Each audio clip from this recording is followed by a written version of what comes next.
You are listening to Leaders and Legends, a podcast presented by Veteran Strategies, an Indiana-based public relations enterprise, and federally certified veteran-owned small business. I'm your host, Robert Bain, along with our producer, Chris Spangle. Our podcast is featured on the All Indiana Podcast Network in partnership with Wish TV. You may find Leaders and Legends at allindianapodcastnetwork.com. Thinking of starting a podcast or need to host a public meeting? Let Leaders and Legends LLC be your partner as you look for new ways to communicate your message. Please contact us at chris@leadersandlegends.net. As always, all our podcast interviews are dedicated to the legacy and generosity of P.E. McAllister. I've been chasing this fellow for a few months. He's super crazy busy, but he has decided to come on the podcast, and I'm talking about Tim Brando, one of the most honored, well-liked, knowledgeable, and funny, personable people, not only in the broadcast business, but also in his Twitter account. I guess we should say X. Please forgive me. If I have any hope of getting Elon Musk on the podcast, I'll say X. Mr. Brando, thank you so much for coming on the podcast. Thank you, Robert. Some have said there's a bit of vein in me, but I'll defer and let others make their own calls. It is a subjective business. By the way, I am on Instagram at Timmy. I'm trying to shift a few more people there. For some reason, I'm not on Facebook. I got knocked off, and I don't know what I said or what I did to get knocked off. My representatives are, as I say, working on it because I'd like to get back. When you're not on Facebook, you sort of miss out on local obituaries that you'd like to find out about from your schoolmates. And I have reconnected with a lot of them through Facebook. But, and I'm very rarely, if ever, political there. I sometimes can be on my Twitter account, but only when pushed. I don't do it regularly. And almost always my critiques of politics are media-based. They're brought on by what I believe is poorly done media. And because I do feel like I've got a leg to stand on objectively when that goes on. But anyway, I'd love for people to find me at Timmy B on Fox, so I wanted to get that out. I'm glad you did. Your X handle is at Tim Brando. He has 100,500 followers. Also, I would say, to your point just a few seconds ago, mostly what you do is you respond. That's one of the reasons that I said that in my intro is, a lot of folks don't respond, which I get it. If you got 100,000 followers, you can't spend your whole damn day messing around with that stuff. Yeah. But a lot of times people post questions to you and you give them, your straight, honest answer. Do you enjoy that?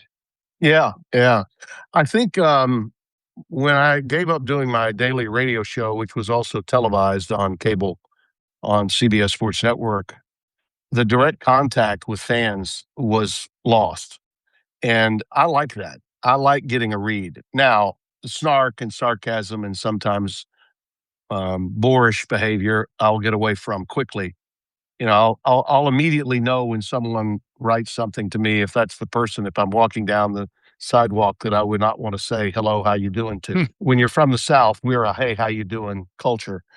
But there are some that you really do need to dodge. And I have gotten into some trouble in the past over responding to some. My daughters and my wife are constantly on my case about it. But there are times when I feel like, hey, I want that direct contact. And a lot of times, sports fans particularly, because it's not their jobs. They can't keep up with all the things that we keep up with, particularly in college sports where so much has been changing almost on a daily basis. And I view my profession as really, I call ball primarily for a living. I don't pontificate or bloviate on a daily basis on sports issues any longer. Really glad that I don't have to do that. But I follow the issues and I comment on them through social media. And when somebody asks a pretty good or specific question, I want to answer it to the best of my capability. And I find that the followers that have been with me for a period of time really enjoy that. Well, count me among them, because if you hadn't liked something that I had written or commented on about 6 months ago, we wouldn't be having this experience right now. Really? What was it? What was it? Do you remember? Tim Brando is great, and I think that's what I posted, and I think you hit like. Oh, of course I did. Uh, Today is we You usually knew the don't way to date. win my heart. You knew the way to win my heart. I said before, I do public relations for a living, so There you hopefully I go. can get it Yeah. right. We try not to date the podcast because I hold on to them sometimes, and I have 3 or 4 of them ready for posting. But today's a special day. It's August 10th. We will post this podcast with Mr. Brando in a week. But today is also the 10-year anniversary of the passing of John Saunders, a great friend of yours. You posted about it on social media. Please just talk for a minute about what he meant to you. Yeah, and I actually was about 4 days early on dedicating an entire day to him, which is, I guess, okay. We were going into the weekend around August the 6th, and I got my dates confused with John, which can happen when you're in the autumn of your life, as some have suggested I am. He was born on February 6th. He passed away on August the 10th. And I had 6th in mind, in my own mind, about that being the date of his passing, when it, in fact, was the date of his birth. I I do mourn his death every day. He was my closest friend, and we met for 30 years. He was my closest friend, and we didn't meet until we got to Bristol, Connecticut, and we're sort of thrown together on a lark by ESPN. We're actually on, and I may post this later today. It's one of the great honors of my life to have been on the very first press release with John, as we were both hired at the same time. They announced our hiring on the same day in the same press release. Chris and Plaka and Mike Saltis remind me of that often, the two former PR men that were such a great part, along with Rosa Gatti, of what ESPN was when it was born in '79 and into the '80s, which I believe was the greatest decade of growth, obviously, for ESPN, although it's largely forgotten by many people for a number of reasons. But I think the '80s were, I mean, that was when cable was ascending. If you think about it, ESPN was born in '79, CNN was born in '80. And by '86, when he and I moved to Connecticut, now I had been freelancing, calling basketball, baseball, USFL football, all kinds of things in '85, making a whopping $300 per show while working in Baton Rouge at the CBS affiliate as its sports director. But I was hired full time in '86. John was coming over from WMAR in Baltimore. I was coming from Baton Rouge, and I had no idea. Among the things that I was doing, I wanted obviously to be a play by play guy, not a studio host, but that's what I did fairly well and a lot for them at ESPN, starting in '86 with SportsCenter. And we became the 7 o'clock show anchors. And neither of us knew we were going to be thrown together, but we were. And our relationship grew from there. He was a year older than me. He was 30, I was 29. I'm born on the 27th of February, 3 weeks later, but a year later as well. So I'm a year and 3 weeks younger than John.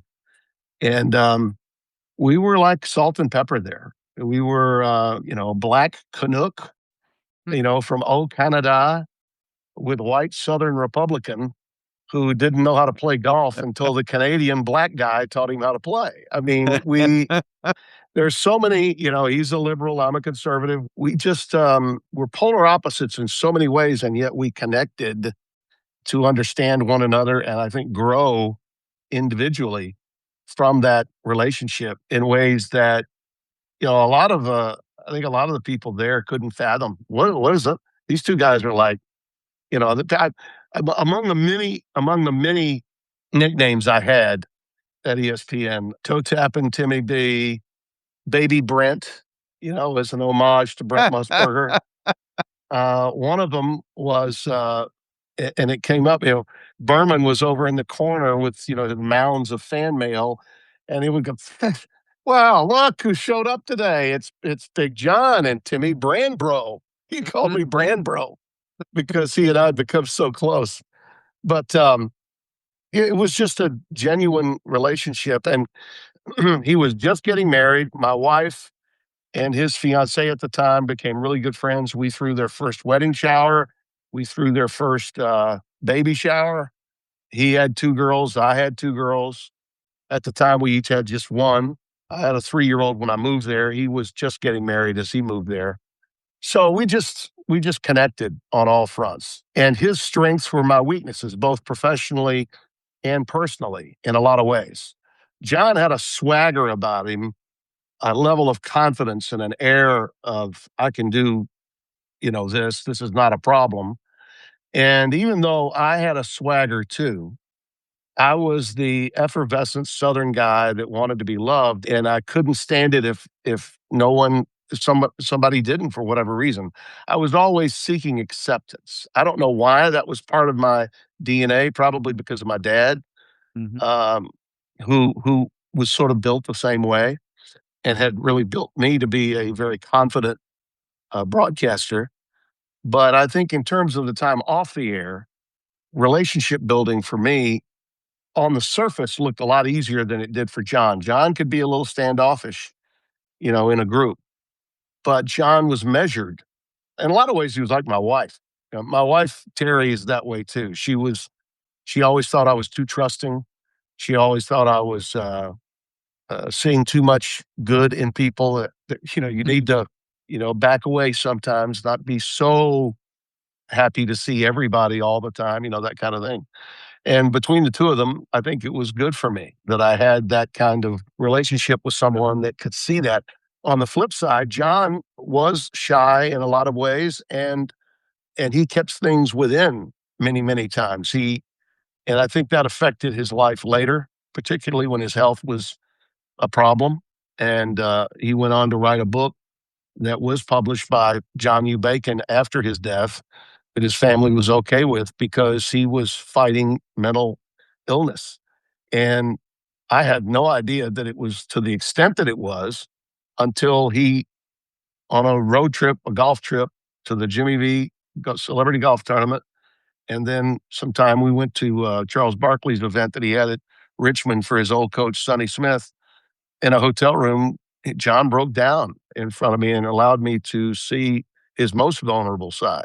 And he didn't have the same kind of relationship with his dad that I had with mine. I had lost my dad in '84, and I'd come from a broken home too, and it caused issues with my siblings from time to time.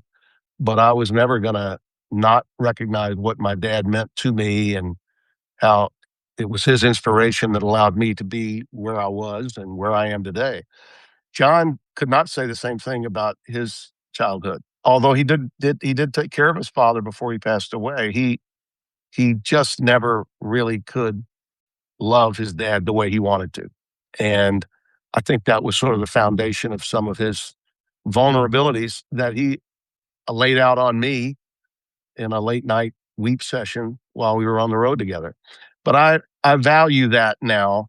And until the book came out, there were things that were going on that his wife Wanda, whom I still remain in contact with from time to time, I did not know about. And I thought he was telling me everything. I really did. I thought he was telling me everything. And he did tell me more than anybody else. No one really knew a lot of the things that I knew about John, but he always gave back. He was pouring into others, and he never sought limelight. He was never, if anything, for a publicist, I'm a great guy to have on your team because God knows I'll take a call, I'll talk to a wall. Okay.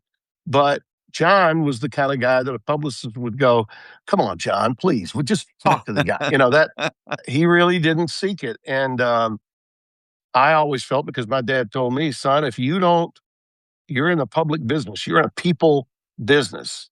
And if you don't love you, then how the hell are you going to expect anybody else that you're trying to convince to love you back in this profession? So it starts with you.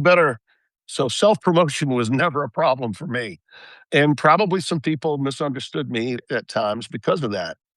John was the opposite. Okay. And so, and like his first love was hockey. I didn't know a damn thing about hockey. I needed him to help me with hockey highlights. He needed me to help with college football. Okay. So our strengths where we came from culturally, it would pay dividends. And lo and behold, he learned a lot of college football from me and got pretty damn good at it, because later I would be at CBS hosting college football and he's over at ABC hosting college football. And we're getting together after we're both off the air to have drinks and dinner together. Now, think about that. Two competing network guys. And after the show, we're hustling to see one another. That's the kind of relationship we had long after our days together at ESPN. You are listening. Your day moves fast. Your news should too. That's why there's a new and improved Wish TV app bringing you more local news, breaking alerts, live streaming, weather forecasts, radar, and Indiana sports all in one place. Customize your news feed to see the stories that matter most to you and get the information you need when you need it. Download the new and improved Wish TV app today on iOS or Android and take News 8 with you everywhere.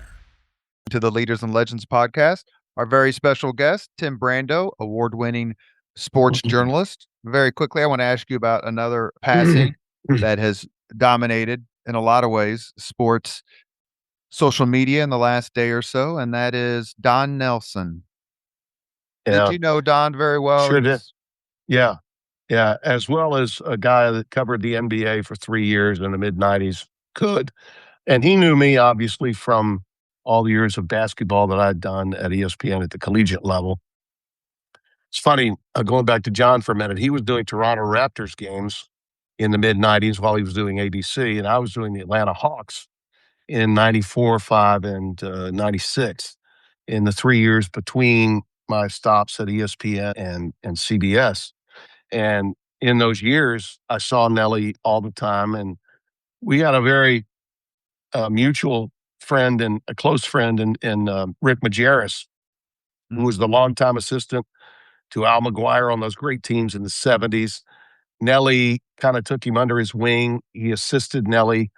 Of course, he was one of the great coaches the Bucks ever had, Celtics too. Everyone remembers the time at Golden State as well, and the Mavs. He coached the Mavs. He was all over the place. But Don Nelson was an innovative guy, a very thoughtful guy, and a guy that was huge on the globalization of the game to find the international players. I mean, he was all over that because he felt that so much of what they were doing in basketball, and I think this is still true today.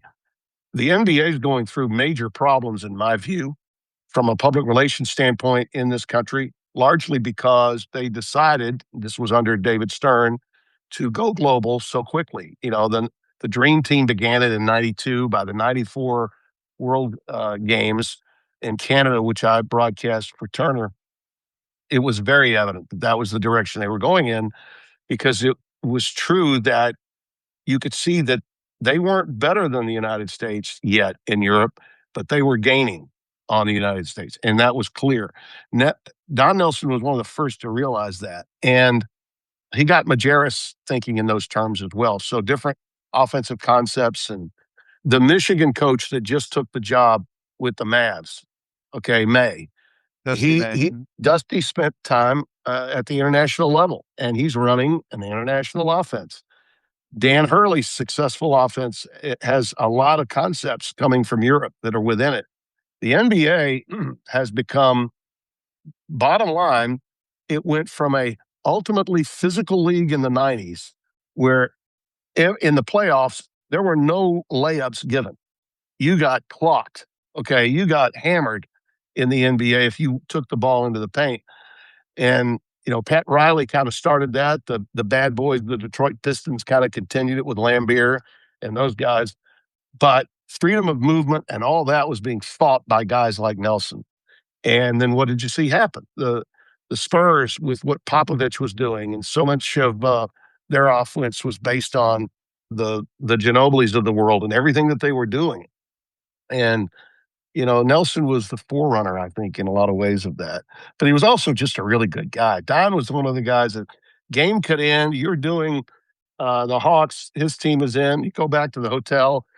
And when I was doing those games in Atlanta, I never moved to Atlanta. I just flew in and stayed at the lovely Marriott Marquis or over in Buckhead. They got to know me on a first name basis.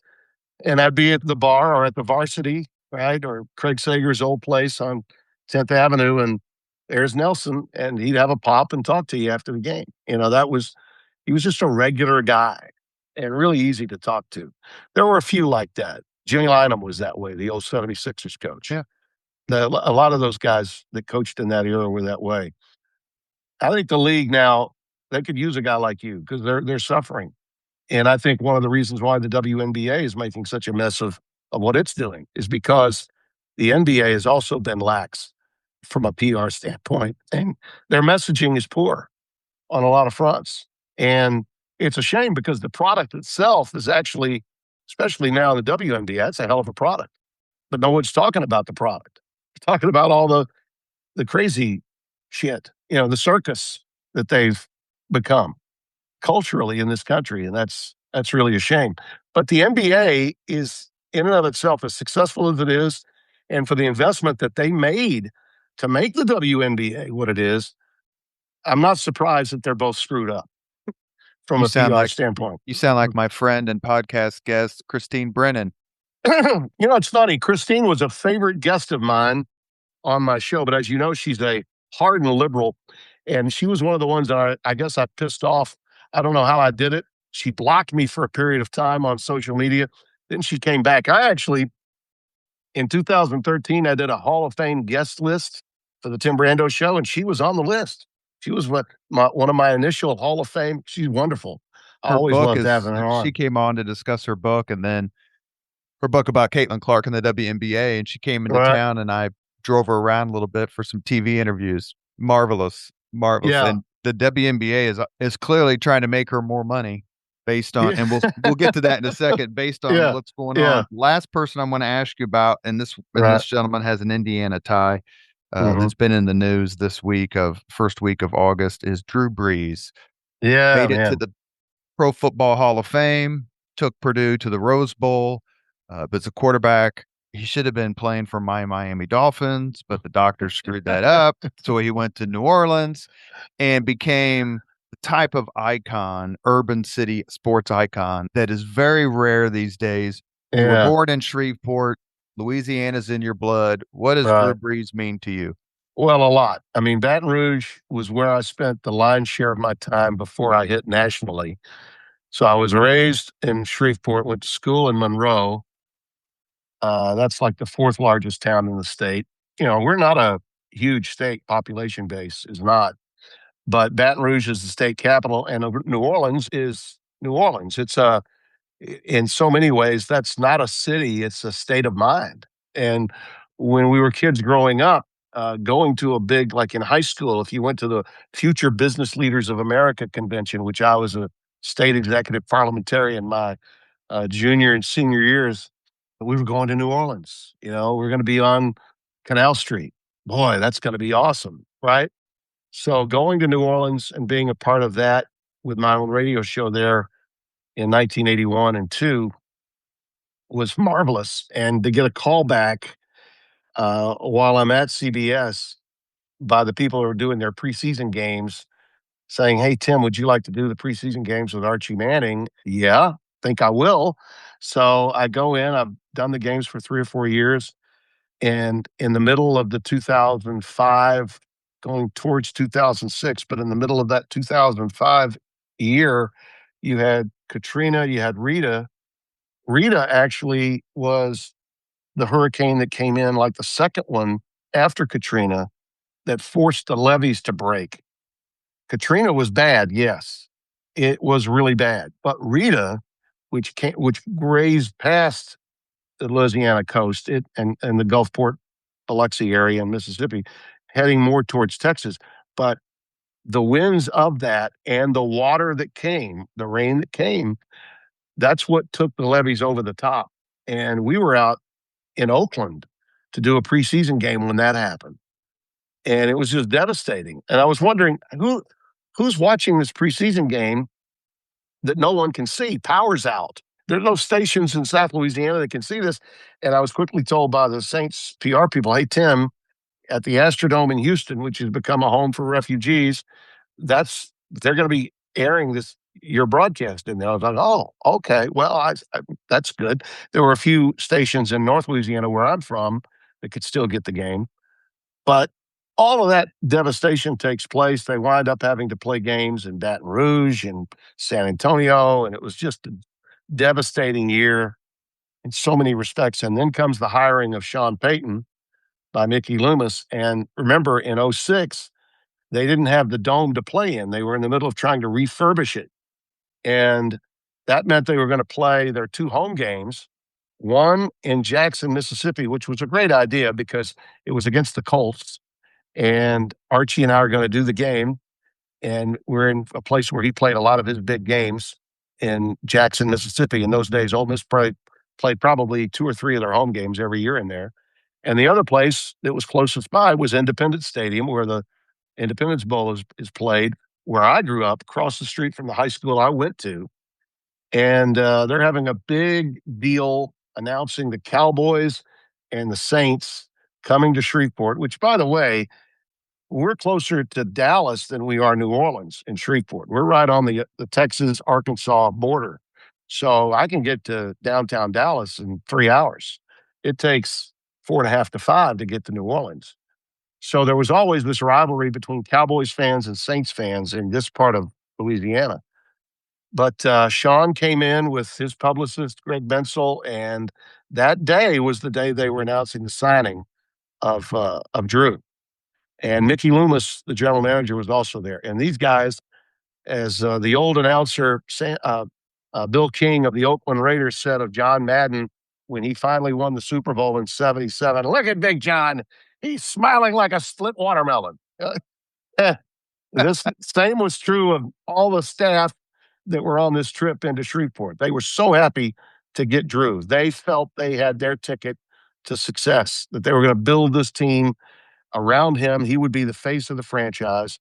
And then you fast forward through the draft, they make a trade. They get Reggie Bush, the first pick, coming off his Heisman. I mean, it's like the buzz was unreal. And they don't play a regular season, a preseason game in the Superdome because they're playing them in my hometown and in Jackson. And there's all this momentum. And then their first game at home is 2 weeks in. I think it was week 3 against the Atlanta Falcons. And I could not miss that game. I had to be there. And as you saw the speech by Drew, the biggest game, even beyond the Super Bowl, was the win over the Falcons on that Monday night. I've never been in a stadium for a pro game that was ever as loud as that. I think college stadiums are always louder than pro stadiums. That is true, with the exception of that night. And to be on the field that night, to be in the press box that night was magical. When Steve Gleason, who now is, of course, you know his story with ALS, all the things that he's been through, when he made that blocked punt and they got to touch it, you knew the moment that happened that no team was going to beat the Saints that night. And that momentum and what that meant to the city. And I think about this because I had the occasion to talk to Drew about the decision to take the Saints over the Dolphins. And as a Dolphins fan, you'll be interested in this. He said, yeah, going through what I went through with the doctors was awful. I mean, it was awful. And no, they 75% of the reason why I didn't go to the Dolphins was because of the medical report that they gave to Saban.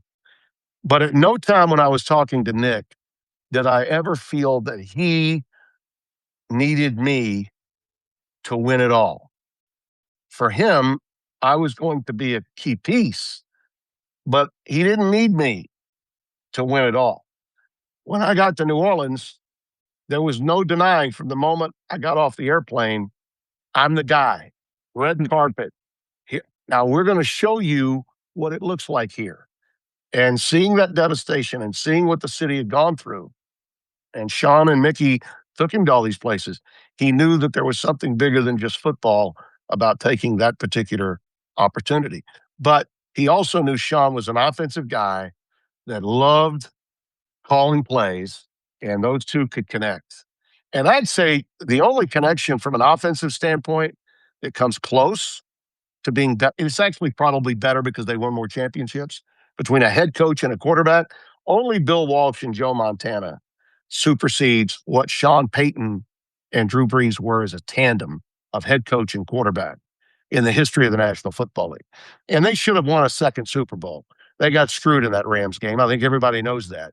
Had they played the Patriots that year, they would have won another Super Bowl. It was awful what happened in that game, which I think was a byproduct of Bountygate and all that other crap the Saints had to go through in the aftermath. But it was beautiful, and I was touched by what I saw in Canton. And I'm so happy he's now part of our Fox team. I had just seen him a few days before Canton. We were at our seminar at the Terranea Resort in Rancho Palos Verdes. So I got to see him there. It was great. We flew to a golf tournament in Birmingham together on a charter flight for the Regents Charity Classic. They picked up Brittany and Drew and then came and picked me up. This was before they won the Super Bowl, but after the 06 season. So it was like 07, 08. And we flew together, and Drew got to tell me that entire story about what he went through in the decision-making process. And these are things that when you see a guy that you're calling games for before a game in production meetings, you can't get into the weeds and get into deep conversation about, personal and professional decisions. But I had that opportunity then, and it was pretty cool. Well, we've never recovered, so I'm just going to cross my fingers for better things in the coming years with the new regime. Yeah. Let me ask you some other kind of quick questions, maybe. Yeah. And I'm going to show my bias in two things right now. Did Notre Dame belong in the playoffs last year? Yes.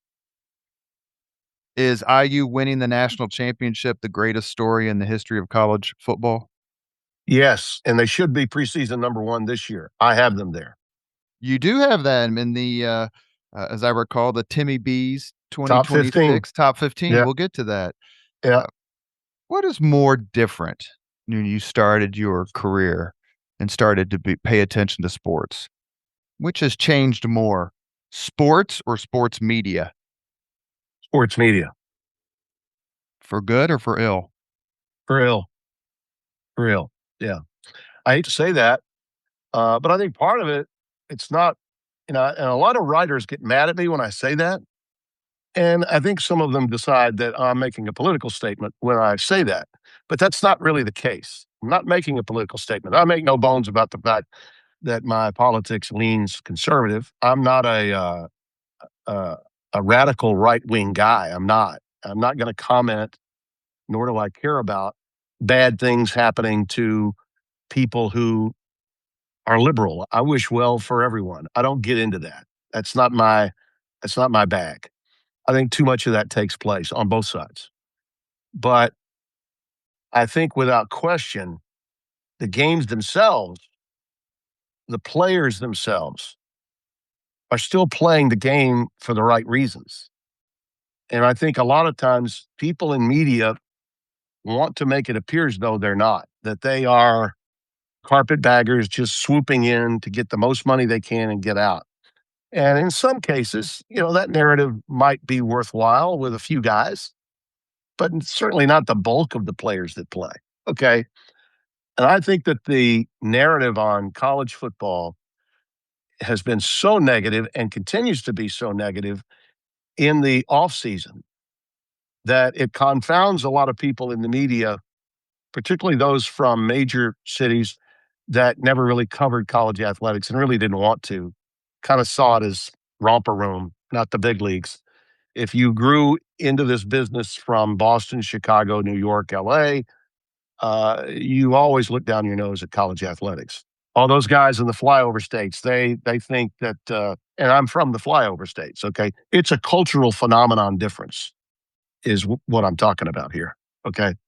As an example, I can be on my social media, Robert, and I will see Pete Golding at the end of practice calling everybody up and saying, you know what, I'm privileged and humbled to be able to give this young guy right here, who for the last 2 years has been working his ass off, supporting you, loving you, not getting to play a lot, but you know what, he's gotten better.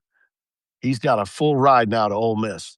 Those moments don't happen at the professional level. Those And are a lot of these beautiful videos when they happen. And the reaction's always the same. All those guys that are making money, that are making, some of them a lot of money, they're as excited for that kid as anybody. Those are things that matter so much, and I think the lay public loses sight of that when they're being inundated with everything that's wrong. And look, it's understandable that there's a lot that is wrong, and I'll certainly talk about it. God knows I spent a lot of time, as you know, trashing the NCAA, trashing the leadership. We go after so many people that have a whistle around their neck and a jockstrap on, when we really should be pointing the finger at the guys up on the hill who don't know what it's like to put a jockstrap on or a whistle, but they're walking around in their ivory towers making decisions that are going to affect those kids and those coaches on a daily basis. So that's a lot of it. The other part of it that I think the media can't, the media is responsible, but it can't help itself. Everything's on now. When I began aspiring to be a broadcaster in the 60s and 70s, we were lucky to get a game a week, maybe two. All right. When I started at ESPN, CFA primetime game 40 years ago in 1986, where I was on the sidelines working with Mike Patrick and Pat McAnally for 1 year, before we started game day, that was the second biggest game on television that day. There was the ABC or the CBS CFA game and the ABC Big Ten game. And then there was CFA primetime at night. A few syndicators like Raycom and Jefferson Pilot, a few others, they may have had regional games, but nationally, that was all you got. Now, everything is on. I mean, everything is on. So much including on Friday nights, which is shocking to me. Yeah. Friday night college football is. And I'm going to do a couple of them this year, and I'm telling you, I'm stoked to do them. And because America wants it, okay? A lot of purists hate it, and I get that. But guess what? A Purdue game or an Indiana game on a Friday night is going to get about 5 times the audience that it would on a Saturday when Ohio State, Michigan, Alabama, Georgia, LSU, Texas are all playing. Okay, so there is a market for it. It's been proven. Just like moving those games to noon is pissed off a lot of people, but Big Noon is a brand. Okay, that's right. America wants and loves its football. What I have seen, to answer your question maybe more succinctly, is I think that we are critical sometimes of how polarizing the news media is, both left and right. Okay, probably more right than left because Fox News is so big. Fox News obliterates MS Now, CNN. You could add up all the different networks combined. They wouldn't have half the viewership that Fox News has. So it tends to be more right than left, okay, now in news. But in sports media, I really believe that the trickle down of left-leaning legacy media, particularly on the sides of ABC, CBS, and NBC, like it or not, okay, that has worked its way into sports big time.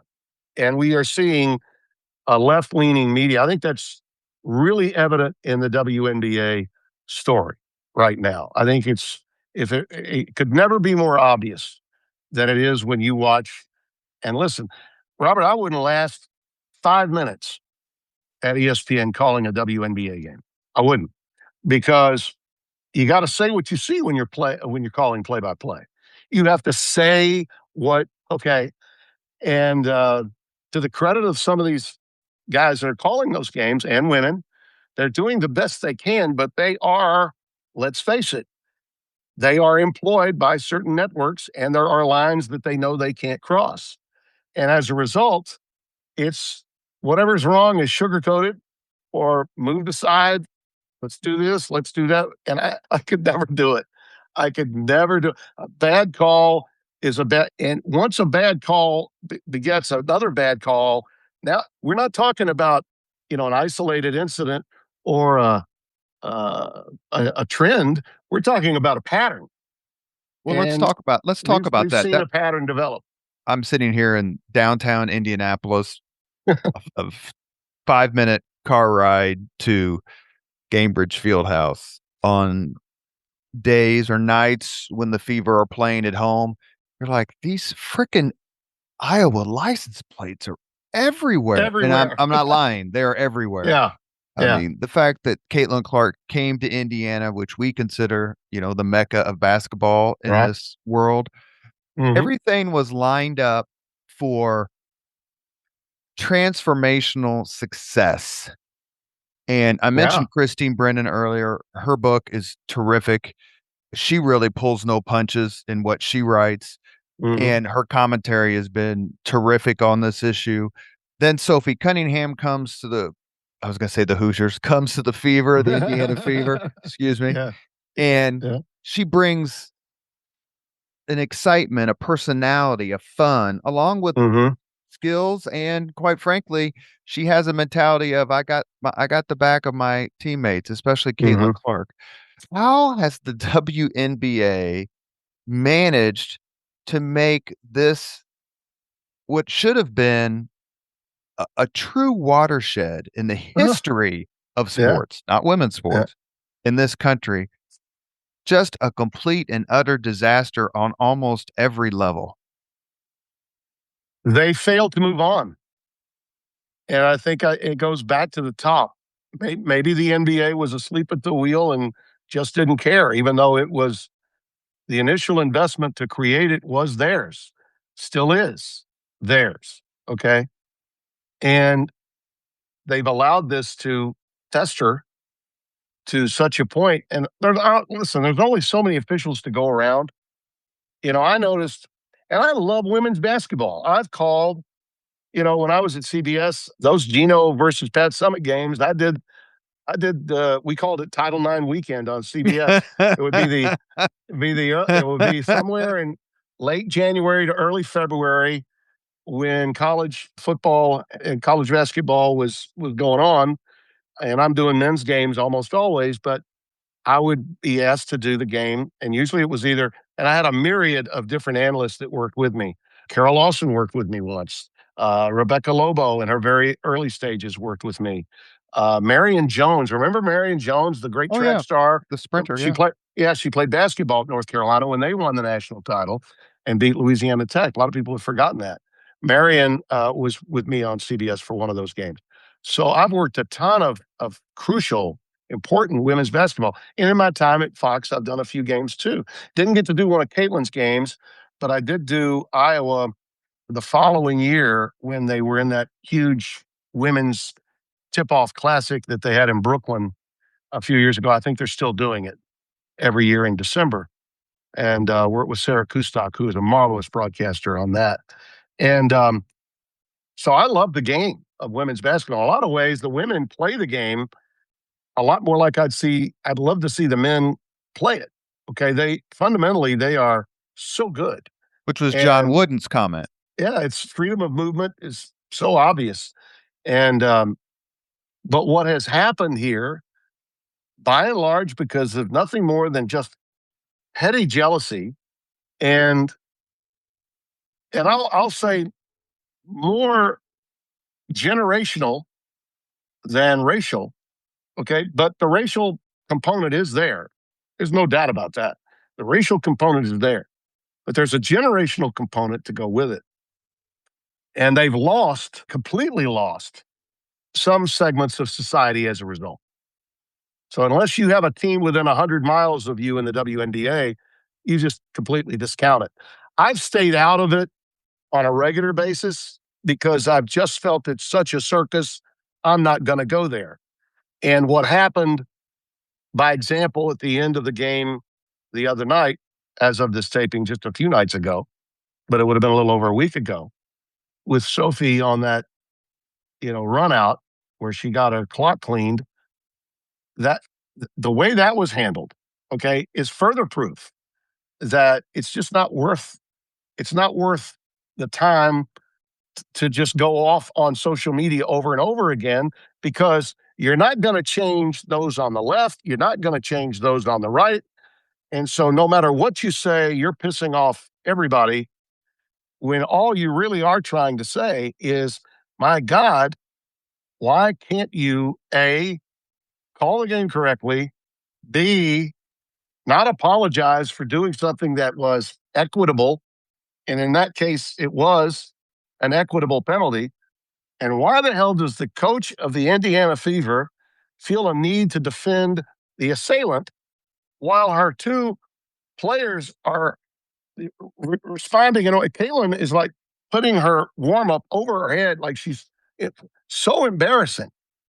So, and I believe the coach is a good coach. I think everyone I talk to says White is a really good coach. What are you thinking? Why can't you just defend your player? Because you can't.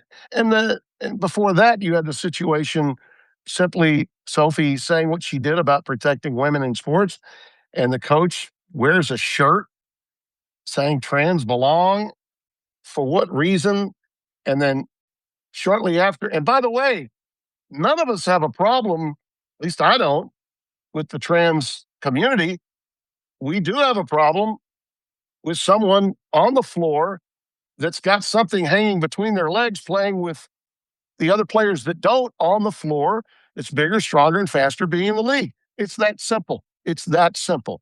So it's toxic. It's just so toxic. So I stay away from it altogether. But if you don't think that's a byproduct of the media cowering to a state of mind, then I don't know what planet you're on. Can you imagine if Howard Cosell were alive today? Okay, there'll never be another Howard for a reason. Executives would never touch a Howard Cosell because he told it like it was. Period. Well, End of story. And the Indiana connection to what you said is one of the, and in private conversation, but she's said this in media as well as her book. Christine Brennan makes the point, basically, the WNBA doesn't know what it has. And my contrast to that was when Tiger Woods hit in the late 90s, the PGA, in my view, immediately knew what they had. Oh, yeah. And the difference between how the two were marketed and how the two were treated. Now, Tiger's got his own issues, but I mean, for a 10 or 12-year span, he was the most impressive athlete on the planet, bar none. Yeah. I mean, to a fault, they took advantage of it, right? They were going to roll. They were going to push it to the nth degree. And I think Tiger, in some measure, was not mature enough to maybe always handle that appropriately. But to his credit, and I've said this about him, I don't think anyone, now granted, he's still got his issues. We know that. It's a work in progress. But I don't think there's anyone that went through a better or more fruitful change of approach to life and to media than Tiger Woods. From the time he was out of the game and went through all that he went through after what happened, in the driveway of his home at Windermere, to, him getting back on top and winning another one at Augusta. Okay. Now, the stuff that happened afterwards, the issues, I mentioned Rancho Palos Verdes earlier. He was staying at that same resort when he was flipping down the Pacific Highway and doing what he was doing. Should have had someone driving him. We can go on and on about that. Tony Romo should have had somebody driving him. All right. My friend Mark Sanchez should have had someone driving him. And us people can't figure out why they don't. We literally are like, that's the first thing we all say when we're looking at each other. How the hell does he not have a driver? Yeah. But see, there was a time when Christine Brennan would have been all over ABC, all over ESPN. Why do you suppose she's not now? Because she's telling the truth. That's why. You're listening to the Leaders and Legends podcast presented by Veteran Strategies. Our guest is award-winning sports journalist Tim Brando. I did my alma mater a disservice in skipping over it so quickly. I didn't go to IU. I have 2 IU degrees, but I didn't go to IU Bloomington. And my friend Bill Benner will be killing me if I didn't come back to this. Former sports writer for the Indianapolis Star. Yeah. Think about, I saw, it's been a few months ago, it was in May. I saw Fred Glass, who used to be the AD at Indiana University. I've known him for 20, 25 years through politics. He's an incredible civic leader. I saw him at an event and I just smiled at him. And he looked at me and he kind of chuckled back. And I said, and he had been on the podcast. Matter of fact, he helped me get Jack Swarbrick on the podcast as Uh-huh. well.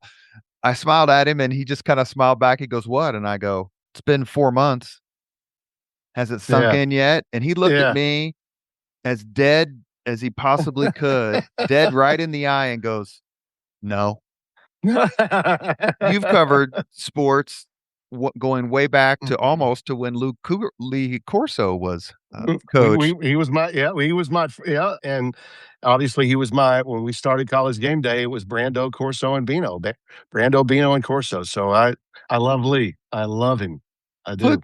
Put the losingest college football program in history going 16-0 and winning the national championship. Put that in perspective as a journalist, how Yeah. you process it from a professional point of view. Okay. All right. By example. All right. I'm 13 years old in 1969. I'm the kid that gets a stomach ache because the NLCS is going to be on a weekday. And I got to see Kurt Gowdy and Tony Kubek and at the time Lindsey Nelson, who called Mets games, right? Doing the games on NBC. I gotta be there for this.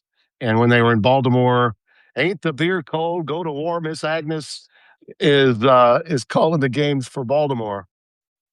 One of the great broadcasters of all time, Mr. Thompson. But there are so many moments of my youth that I recall, and you cannot be, I think, a really good or great sportscaster without understanding history.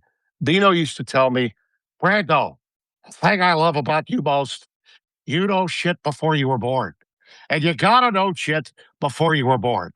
And it's true. You do. You have to look stuff up. You know, you need to know who the four horsemen were. You need to just, he used to say, it was a great line, just because it happened before you were born doesn't mean it's any less significant. So there's a lot of truth to that. The amazing Mets of 1969, when they won the World Series, was for my generation. And by the way, I was as into baseball as I was college football or basketball because there was no ESPN until 79. And so if you were going to make it in broadcasting, you had to be a baseball broadcaster. You had to know baseball. I'm getting the sporting news every week. I'm calling games off television. This is, you got to break in, but if you want to make a career out of this, 162 games can help you make a career out of it. Right? The sports of football or basketball were not nearly as long. So I was into it. Take that 69 moment if you're a sports historian. This is what happened at Indiana last year, and I don't care about the changes that helped make it happen. I really don't. College football has been slower to change than even baseball for decades, for eons, stuck in molasses. So hell yeah, it had to change a lot in the last 20 years, which it has, going all the way back to the beginning of the College Football Association and the lawsuit brought by Georgia and Oklahoma to separate from the NCAA television rights. A lot of fans today don't even know what I'm talking about when I say that, but we wouldn't be where we are today without that lawsuit being won. I wouldn't have been able to do live football on ESPN without that lawsuit 2 years later, right? So forget all that. What the Indiana Hoosiers did in football is the amazing Mets on steroids, okay? On steroids. And a lot of people, you can see it even today. Now, my poll is obviously my poll, and I'll live with it. And if I'm wrong, I'm wrong. I'll own it. But if I'm right, it's subjective, no doubt. But tell me for 1 second, Robert, if that had been Michigan, Ohio State, Texas, Alabama, Georgia, LSU, if they had gone 16-0, complete with a 38-3 thrashing of Alabama, who's dominated college football in this generation more so than any other program, tell me, would any of those teams be ranked 6th preseason in the preseason poll that everybody watches, the coaches poll? And I suspect the AP poll will probably be no better than 5th, 4th or 5th. Bullshit. No way. Indiana just has the wrong brand name. They got the wrong brand name. College football, people that cover it, even the coaches that say they keep up with it, they're never going to put Indiana where they put those brand names. But I'm here to tell you, this is not your grandma's Indiana. This is not a flash in the pan. This is not John Punt in '67. It's not Bill Mallory. It's not Corso. This is what Kurt Signetti is doing is transformational, yes, and I think without question going to continue because there's no coach today. There's only 4 coaches in the game currently that have won national championships, and none of them are built like or remind me more, maybe short of the bravado publicly. There's a touch of Steve Spurrier in him. He loves to kind of piss him off. He does like that. Free shoe you. Yeah, all that. One of the great lines of all time. Can't spell citrus without UT. You know, love to play Georgia that second or third week because usually they got guys on suspended about that time for stuff they did in the summer. Always good to play Georgia early. That. So there's some Spurrier in him, but his work ethic is a Saban work ethic. But he's got it with a thing in place now that Saban didn't have, and that is the ability to go and get whatever he needs. And he's got an alumni base that's got more cash than they know what to do with. And they're all in now. They weren't all in a year ago, but boy, they are all in now. And this is going to last for a very, very long time. Well, even the year previous when they went to the playoff and lost at Notre Dame, it was shocking to see, Indiana relevant that far into the season. Yeah. It's one of those things that makes, as we all say, sports so fascinating. I said last year that Fernando Mendoza would take them to the next level. Now, I was also a bit of a jerk because I thought Illinois with Luke Altmaier could do last year what Indiana had done the preceding year. I was wrong. Clearly, I was shown that from the jump. But Mendoza was a step up over Rourke. And Rourke was the player of the year in the Big Ten after being player of the year in the Sun Belt with James Madison. But Josh Hoover is not Fernando Mendoza in terms of his size or his level of self-confidence. Mendoza was in many ways a finished product, okay, when he was leaving Cal, but most of America didn't know it because he was playing at Cal. He's playing games late at night. Most people haven't seen it. But he was the perfect quarterback at the perfect time, no doubt about that. But Josh Hoover, even though he's not as big or as confident as Mendoza is, he's got, after Sorsby, the kid that now can't play after what happened with him at Cincinnati, after Sorsby, and I would suggest to you, without question, the kid down at LSU, although he's hurt, kind of a Drew Brees story right now, that kid, if he's healthy, look out for LSU. They're going to have a really good year. The kid came over from Arizona State. But bottom line, Josh Hoover, throwing the football, his accuracy level is tremendous. The only problem he had when he was at TCU was turning it over. Why? Because he had an offensive line that had problems all year. Tackles couldn't block anybody that was on the edge. And he didn't have a run game. And so there were times when he had to try to win the game himself. And as a result, he took chances he shouldn't have. And that's why TCU lost as many games as they did. Now, Sonny Dykes would be the first to tell you that those issues did exist on his team. He's met those problems. I think TCU is going to have a good year this season. They're not going to be great, but they could be a top 25 team. Hoover is the goods. And he doesn't have to win games himself at Indiana. They got an offensive line that's intact, that's really good to go. They've got changes, yes, on the defensive side. They got a running game that I think will be really solid.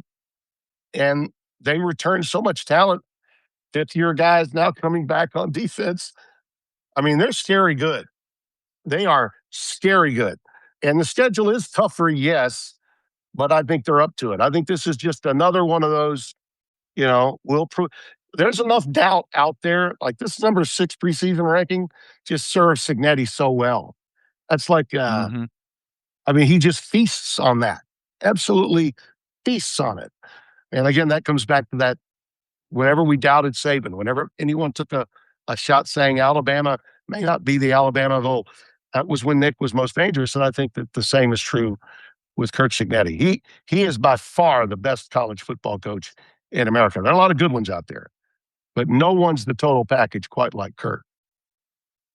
I want to be clear. It's 2:13. How much more time do you have? I got a couple of minutes. Go right ahead.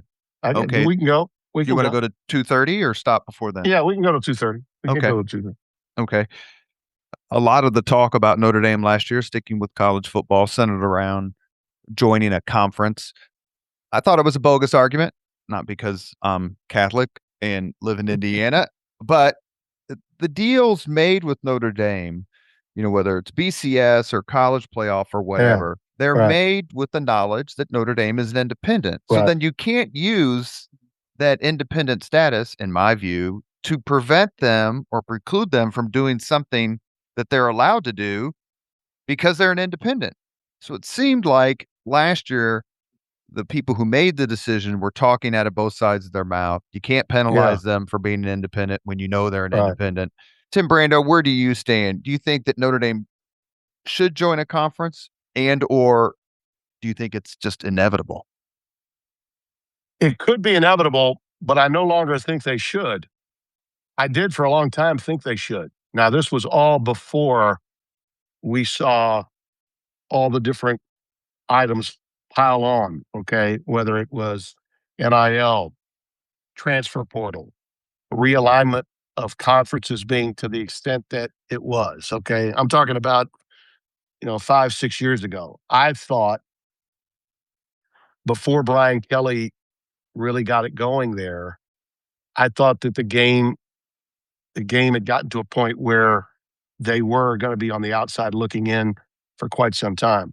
And, it's easy to pile on DK now because things didn't work out for him at LSU. But I think if you cornered a few Notre Dame people now, they'd say, you know what, he did do a hell of a job of organizing and getting our program back to where it was competitive. Now, they got blown out. Do you know Pete Sampson? Yeah, I do know Pete. Yeah, Pete came on the podcast, and he said that exact same thing. You can beat up on Brian Kelly all you want, but he brought Notre Dame into the 21st century from a program perspective. Yeah.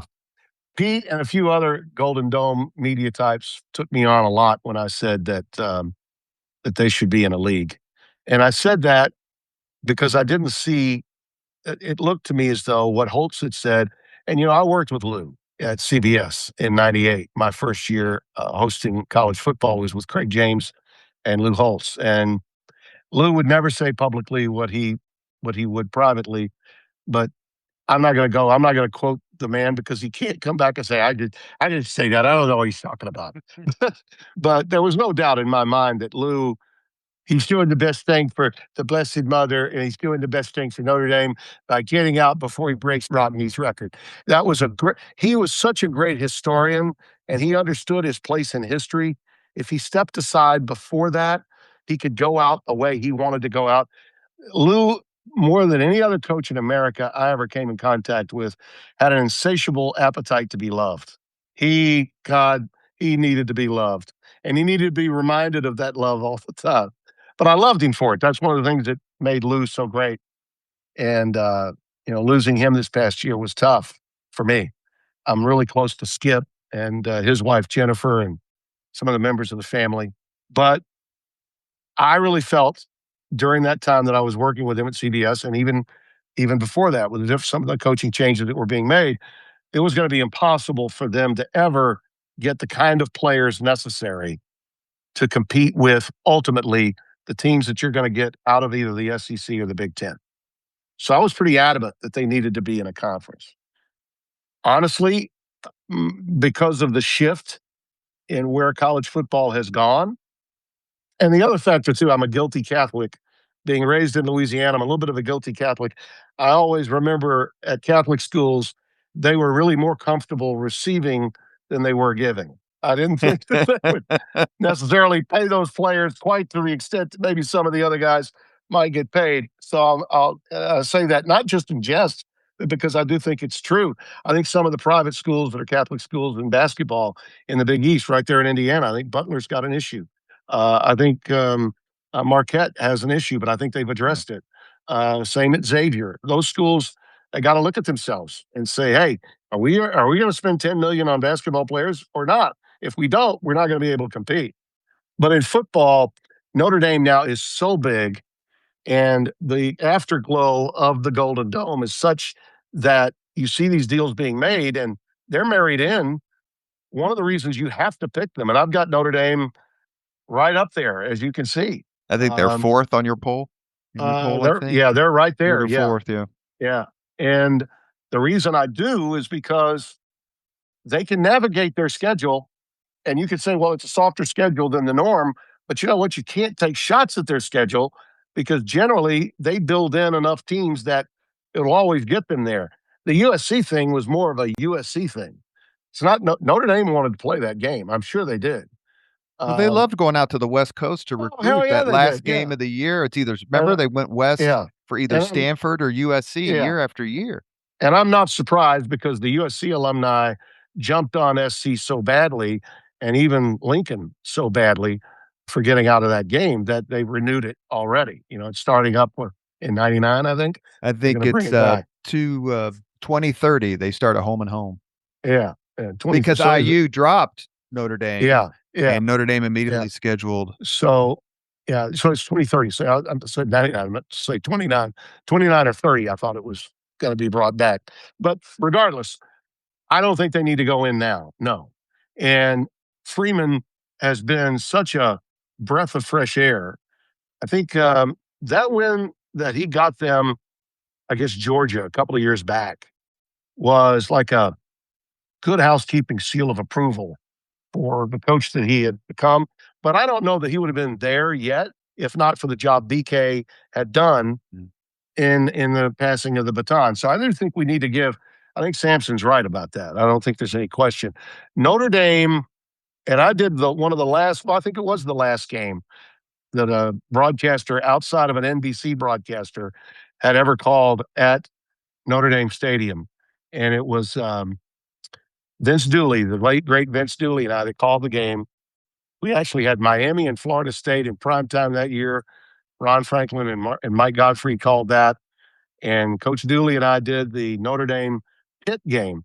When Alex Van Pelt was quarterbacking, they were 7-0-1, ranked like 8th or 9th, and Rocket and Notre Dame were number 1 coming off the national championship in 88, in the 89 season.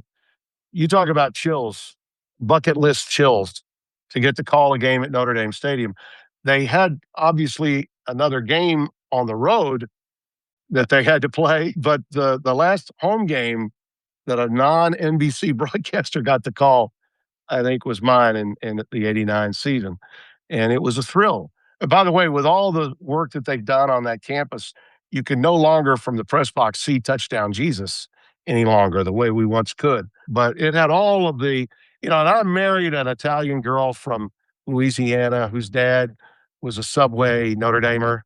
And until I did a Notre Dame game, I was just a journeyman broadcaster. So when I brought him back a hoodie that said Notre Dame, I was good with my father-in-law for life. So yeah, I will not speak ill of Notre Dame and its independence any longer. But I did it one time.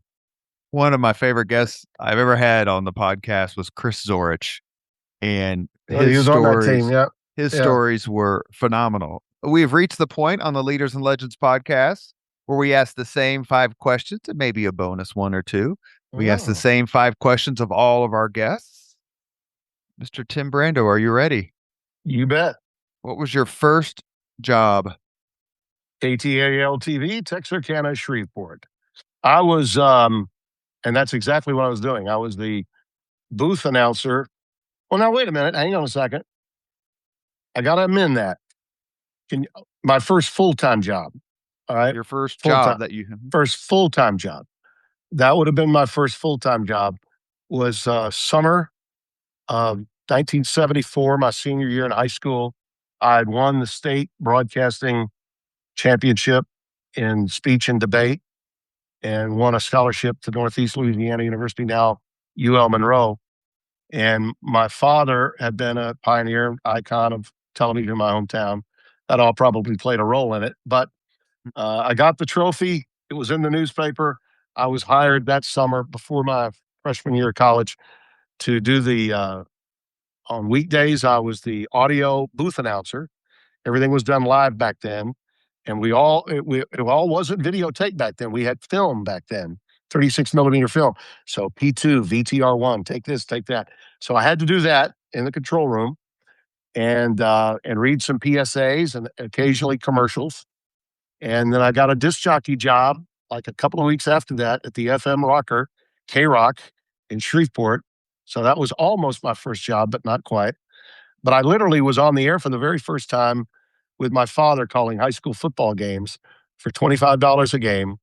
Freshman year of high school or ninth grade in junior high, I was 14 years old calling Neville High School football in Monroe, Louisiana. So I started real young. What was your first concert? Oh man, that's actually pretty easy, and one that I will always remember because I was a disc jockey, as I mentioned, at K-Rock, and had become music director by 75. And I got invited to all of the concerts backstage at Hirsch Memorial Coliseum, which was so bad acoustically that ZZ Top, Billy Gibbons used to say, because he was from this area, Billy Gibbons, the great Mm-hmm. ZZ Top guitarist, said that we always play the Hirsch because if we sound good in that shithole, we'll be good all year long. So it was ZZ Top, followed by the Eagles, Electric Light Orchestra, and the Isley Brothers. Right, like in the same month, we had all those groups at Hirsch, and being at K-Rock, FM Rock 94.5, I was able to go to all those concerts. If you could suggest any book for someone to read, which book would you recommend?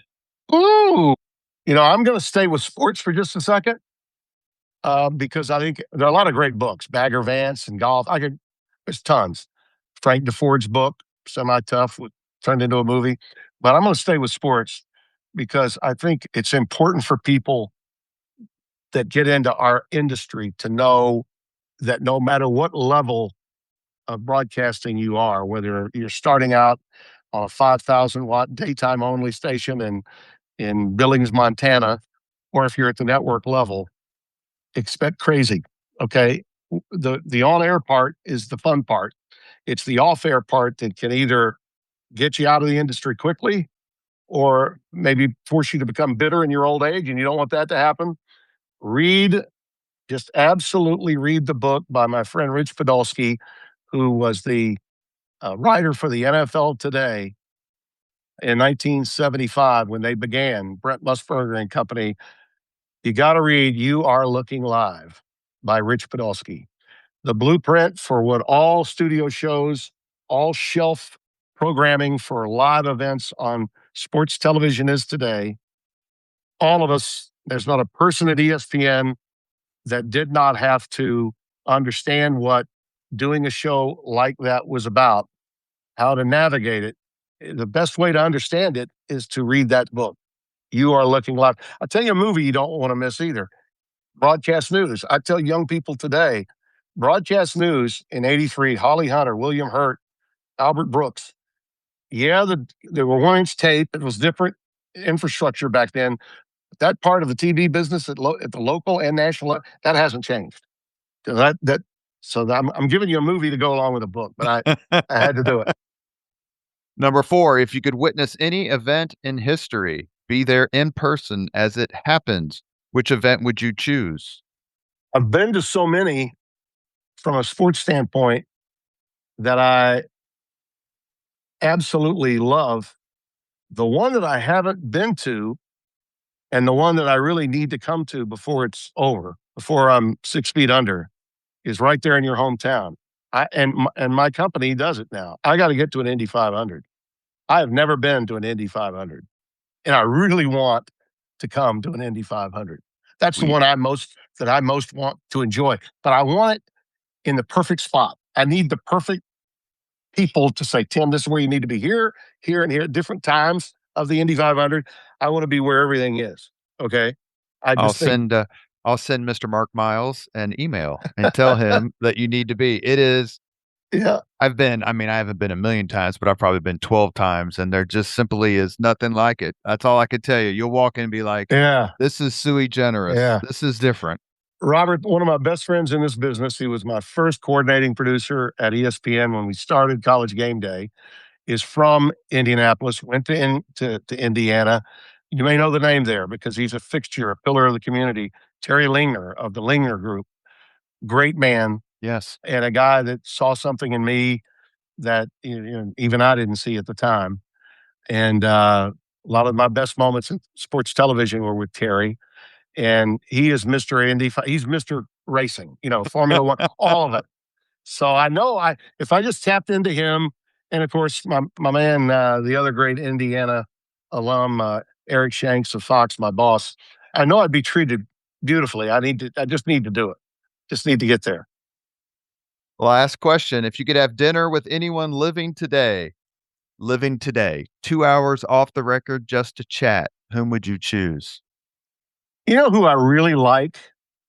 And this is going to probably blow me out of the water with a lot of the cynics of my politics, but I would love to just sit down and talk to Harold Ford Jr. Oh, the former congressman from Tennessee. I love that guy. I watch The Five religiously when he's on. I don't always watch it every day, but if I see he's going to be on the show, I'm more inclined to make sure that I watch. Not to take anything away from the other regulars that are on it. I do enjoy watching some of the shows on Fox News. I'm a big Bill Hemmer guy. Hemmer and I are good friends. He's a former sportscaster. Kevin Cork is also a guy that worked at ESPN and is a friend of mine. But Hemmer is a daily guy that I really love. And Sean Hannity is a good guy. I can tell you. I can speak from. But Harold Ford to me is the most interesting and compelling voice for me that I listen to as it relates to calming down and understanding these points of view and in a measured way coming to a reasonable conclusion.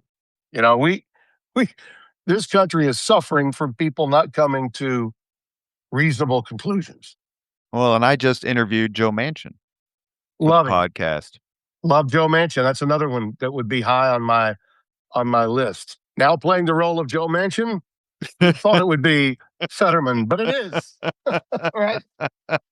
Last bonus question, and we'll end the podcast. If you could Right. call any sports event in history, one that's happened, which one would it be?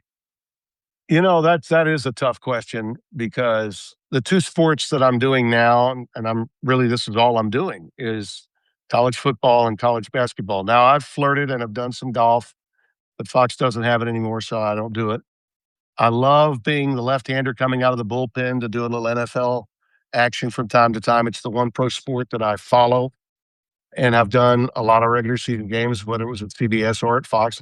I'm going to do a game week 2 of the NFL season. I'll double up. I'm doing a Friday game, Friday college football in Lubbock with Houston and Texas Tech, and going into Atlanta to do the Panthers and the Falcons on a Sunday. But the sport I love the most is college football. And look, not all of us can be Jim Nantz or Tirico or Joe Buck. I was very fortunate to get to work regional finals, to be one of, only 4 broadcasters to work games that punch tickets for teams to be in the national championship Final Four, which was a real honor. But I still dream about what I do for a living. I still have dreams about some of it's my past, some of it's my currency, and some of it's maybe fantasy. People ask me how long I'm going to do this, and I tell them, well, I think I'm better at it now than I've ever been. But there's no sands on the hourglass are what they are. We only have so much time in our lives.